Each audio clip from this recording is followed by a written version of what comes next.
All right, Shalom. Shalom. We want to start off by giving all praises, honor, and glory to Yahweh, Ba'ashem, Yahushai, Ba'ashem, Kakadash. Double honor to our apostles and elders of Great Millstone. Shalom, salutations to the bros out there with the sincere faith of Yahweh, Ba'ashem, Yahushai. And, shalom to the ones out there with this, with the belief of Yahweh, Ba'ashem, Yahushai. So I'm here with the brother Shamaria. I'm a brother a month, and we linked up and we figured to throw something on wax. And one of the topics that came up, it was Matthew 20. This is Matthew 6, verse 22. It says, "The light of the body." Let me start up a little bit. Yeah, I'll just go. Oh yeah, that's a lot in there. That's why. All right. So, but the point, we're gonna make it quick. The point is basically this. This is Matthew 6 and verse 22. It says, "The light of the body is the eye. If therefore thy eye be single, thy whole body shall be full of light." And when I was with the brother went into the word. Yeah. The word for eye. I think it was a single. Yeah. So the word for single. So the word for eye is metaphorically talking about your mind. Because that, like how that saying goes, the eyes are the windows to the soul. Yeah. Which your soul, your spirit, your napash, is in your mind, right? So that word for single is the Greek haplos, which means let me see. What is it? The definition? Oh, there you go. Yeah, single, whole, good, fulfilling its office, sound, right, or whole, or sound, right, like being whole, or being healthy. So keeping your mind on righteous things is gonna be fulfilled in your whole body. Because if your head, like the scriptures talk about when Jake went off, the whole head is sick. If the head is sick, everything else follows. Well, if you keep your mind or your eye on righteous things, all right, your whole body is gonna be full of light or full of righteousness. Your manner of life is gonna be different. It's gonna be that of righteousness when you keep your eye single. What else were we gonna get? Oh, the word was it single? That was single. I'm like, okay, yeah. The word for eye. Well, yeah, no. Metaphorically, it's talking about your mind. Yeah, and that's what it is, man. Basically, we want to keep our minds on righteousness. Also like and constantly be in the state of mind of our eyes being on the kingdom, because that's right up above. I'll read a little bit of it, but it says, this is verse 19. It says, "Lay not up yourselves treasure on earth, where moth and rust doeth corrupt, and where thieves break through and steal." Because look, this world, you're able to be exposed. Esau could take anything. He could take pretty much everything away from you. Your kids, your car, your wife. So that's why we want to work towards things in heaven. But it says but lay up for yourselves treasure in heaven, where neither moth nor rust doeth corrupt, and where thieves do not break through nor steal. And that's what we want. We want pure righteousness. But we know this place is overly abundantly wicked. Yep. There's wickedness in abundance. Because here, especially of it in to your brothers captive in Babylon, it's nothing but fulfilling your flesh, bad dietary laws. Because what happens when these people's minds are only on wickedness? Their body follows. That's why you see people, unhealthy bodies, different diseases, which is just unclean spirits. That's why like the scriptures say, that the whole head is sick. It's more specifically talk about our people. They're sick because their minds aren't single on righteousness. Their eyes aren't towards the paths of Yahweh Shem Yahushai. Yeah, you look, and if look who's ruling, Esau. And like the brother was talking about, look, their diets are bad. Everybody's depressed and miserable. Everybody hates traffic. Yeah, everybody has some type of mental illness. Mental illness is a crazy high right now in Babylon.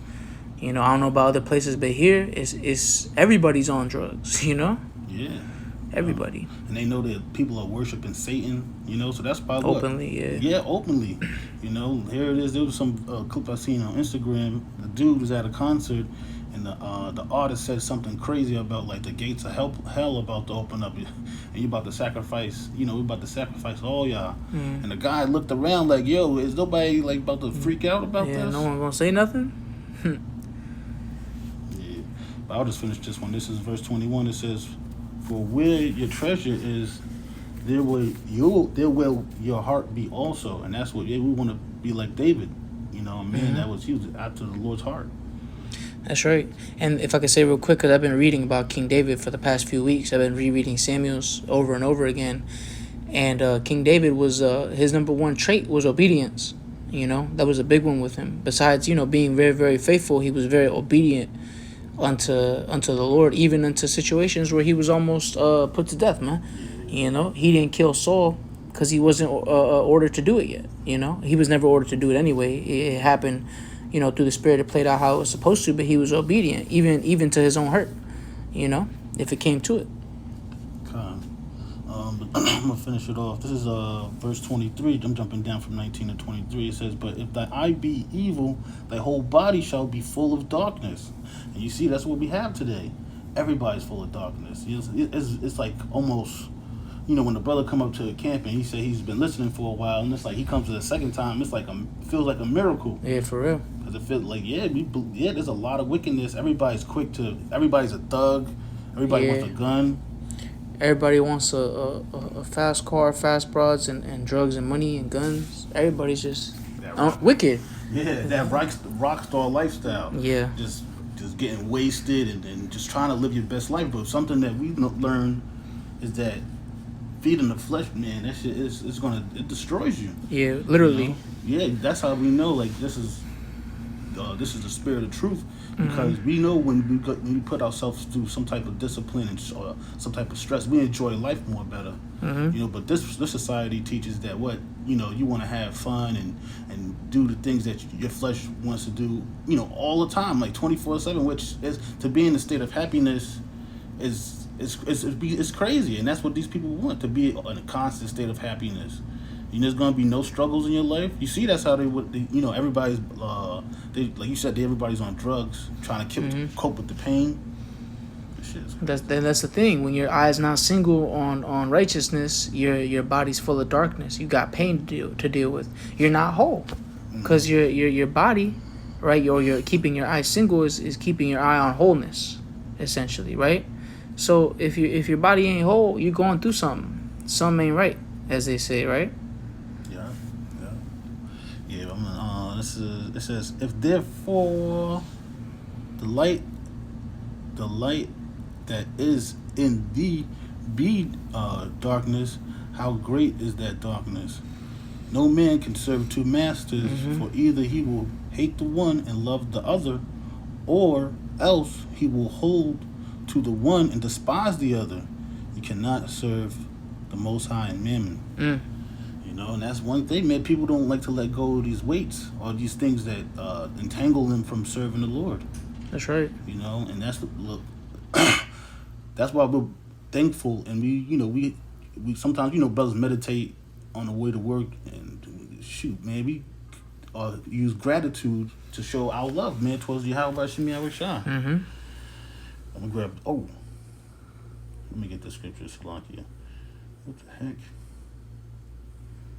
I got it right here. Salakia. Why didn't it pop up?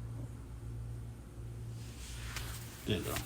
All right, this is Hebrews 12, verse 1. It says, "Therefore, seeing we also are compassed about with so great a cloud of witnesses, let us lay aside every weight and the sin which doeth so easily besets us, and let us run with patience the race that is set before us." But it's all about putting those weights to the side. Things that's hindering you for increasing in spiritually. Yeah, let go of that baggage. Who's not familiar with that? Brother in the truth. If you with a woman that ain't right, it's just baggage. Yeah. Right. If she don't let go of that baggage, she'll never be able to serve you properly. That's the same thing with us, man. If you the Most High's woman, you ain't supposed to have baggage, because what's gonna happen when you have baggage? You bring bad personality traits. Yeah.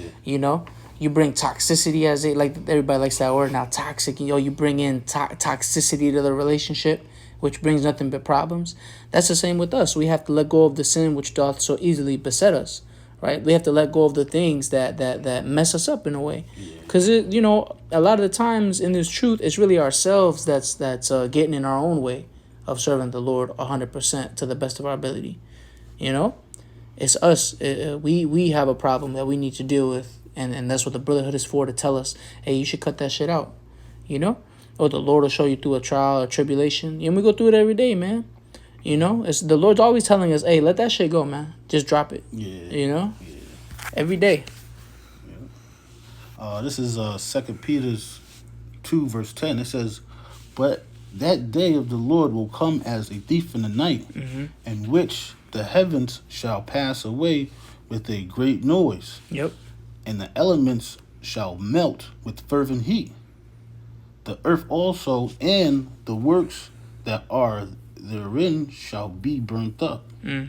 Seeing then that all these things shall be dissolved, what manner of persons ought ye to be in all holy conversation and godliness?" You know, because what we're looking for is like what it's about to say. I'm going to read it. It says, "For Slakia, looking forward the hastening unto the coming of the day of the most of you." Well, that's, you know, that's talking about the Lord. You know, it says, "Within, wherein the heavens being on fire shall dissolve, and the elements shall melt with fervent heat." You know, what manner of a person should we be in, man? You know, you're supposed to have your mind dead set on the kingdom. You know, keeping your mind from off of silly things. Because it says even to think about sin, think about folly as sin. You know? So that's, you know, and what? Esau is constantly putting folly out there. Yeah. Can you read the last part, or can I read it? Yeah. The last part, it says, "What manner of persons are ye to be in all holy conversation and godliness?" I didn't want to jump the gun, Salakia, but brothers always bring it out, that word conversation is your manner of life or your way of living, right? So it should be holy, which is literally the same thing as keeping your eye single. Because what? Keeping your eye on righteousness, which righteousness is faith in Yahushua and everything that encompasses that. And that includes your dietary laws. That includes your what you do on a daily basis, man. You putting the Lord forward. You putting the Lord first on your mind when you wake up, you know, or you're putting Him in your mind at all during the day, you know. And because He gave us a warning at the beginning of this precept, it said that seeing that all these things shall be dissolved, how should we be acting? In more plain words, so that Jake can better understand it. If everything gonna be destroyed, how should you be acting? You know, should you be acting like that rapper that's talking about the gates of hell? Is that how we should be? Or should we be more like our elders and apostles, where they're keeping their mind on prophecy? Hey, they're keeping their eyes single. Yeah. You know, Apostle Tahar uploading videos at a fast rate. Yeah. You know, and he's way older than us, and he's still doing it, you know, dropping video after video. Edifying, man, which is building up, man. That's what it means. It means to build up stronger, you know? But yeah, that's what we should be. Nevertheless, verse 13, it says, "Nevertheless, we according to His promise look for new heavens and a new earth where dwelleth righteousness." And yeah, that's what we want to. We want to dwell there as much as possible, because like I was getting ready to speak on that, Esau has a bunch of folly out here, not only with like the ads and stuff like that, but even with the the way these people carry themselves, that spirit that Esau put on them, they constantly putting out folly. People, reckless driving, all types of manner of stuff. You know, help me out, brother. Yeah, you know, it's funny that you say that how Esau puts these things in the minds of the people, right? Yeah. Because I was telling you about that Jake, that Levi I was working with, right? And he kept making joke. He's like, "Oh, we're at work. We're at the plantation. We doing a bid right now. We doing a bid, right?" And it's funny, you know, for those that don't know bid, like you're doing time in jail. You know, there's two types of people that come out of prison: the people that are gonna come right back, and the people that actually make something of themselves, right? And that's like us here in America, man. Cause right now we in a way doing a bid, right? We doing time right now. But what? We getting our mind right for the kingdom, because that's where our mind is at. Our mind is on spiritual success. You know, like what does it say in Joshua? It says, "If you keep your mind on the ordinance of the Lord, then thou shalt make thy ways prosperous, then shalt thou have good success."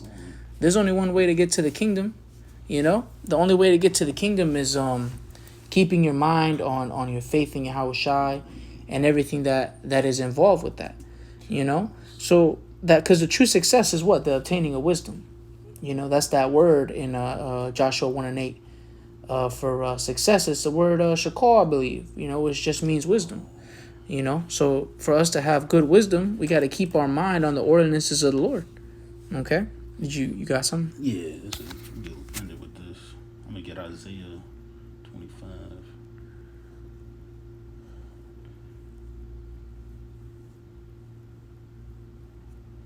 and 7. This is Isaiah 25 verse 7. And I will destroy in this mountain the face. A mountain in the scriptures is known as like leaderships, you know. So Esau's ruling right now, so he's the one on top of the mountain. He's the king in the mountain. It says and I will destroy in this mountain the face of the covering cast over all people. Yep. And the veil that is spread over all nations. Yeah, and that's what we're doing, man. You know, we're breaking up strongholds with these words of Yahweh Bashim Yahweh Shai. Yeah, if I could say, destroying the veil, the Lord did it by way of the prophets, first off, and the tongue of Esau himself, where they told on themselves and revealed themselves, right? So when that veil was destroyed, we're able to see clearly. You know, we know who we are, we know who they are, and we're looking towards the kingdom. Everybody else, they kind of still haven't been fully awakened yet, you know, to everything. But yeah, the Lord did that, man. He took that veil off of everybody, you know, that covering cast, which was what? Nationalities, the right way of life. Yeah. You know, the right way of life is the way of our forefathers, because everybody at some point we was back in the East living a certain way. You know, every single one of us, Elam, Moab, Ammon, right? Yep. So the manner of life was taken away from us by Esau, Edom, man. But that veil, you know, that veil is what covered the people's eyes. That's how they became full of darkness. That veil covered them, and they became what, man? They became Americans, Babylonians. Now that everybody eats cheeseburgers, you know? Yeah. Everybody over here is speaking English, you know? An Edomite spoke to me in English. I said an Edomite. Israelite that speaks Spanish speaking to me in English. You know what I mean? Like, it's crazy out here, man. Everybody Babylonian. That veil done got people sick. Yeah, that Babylon Jews, bro. Yeah. Strong. The people who who aren't keeping their eyes single are sick. Yeah. And will be sick to death, you know? Right. Verse 8, it says, he will swallow up death in victory, and the Lord power will wipe away tears from off all faces. That's the kingdom. Like Salakia, if I could say. Yeah. That's like when you read earlier, we look for new heavens and new earth. That's the new heavens and new earth right there. What when Yahweh Shai swallows up death in victory, right? He already did it. It's time for the Israelites, the elect, to do it. When they do it, what's that mean? Immortality, new bodies, different manner of living, perfect manner of living, right? That's that swallowing up death in victory. You know? Yeah, brother. It's beautiful because even in our kingdom, Esau, what? He's going to be able to smell the air, and all the heathens going to be able to have their lot, their land. You know, everybody's going to be happy. You know, but Esau, you know, the nation's dead. Yeah, they got to go into slavery. But after that 1,000 years, you know, when they're gone, you know, it's going to be nothing but peace. Yep. I'm going to just finish it off because I just seen the tears, and I was like, everybody's, you know, messed up in their head nowadays. You know, you see somebody in the grocery store from like high school, and they look like a dark clouds over them. Yeah, that's true. And the Lord power will wipe away tears from off all faces, and the rebuke of his people shall be taken away from off all the earth. For the Lord have spoken it. So you know it. He's a man that he shall not lie. It's gonna happen. Come on, brother. Was that it on that one? You read verse 8 already? Yeah.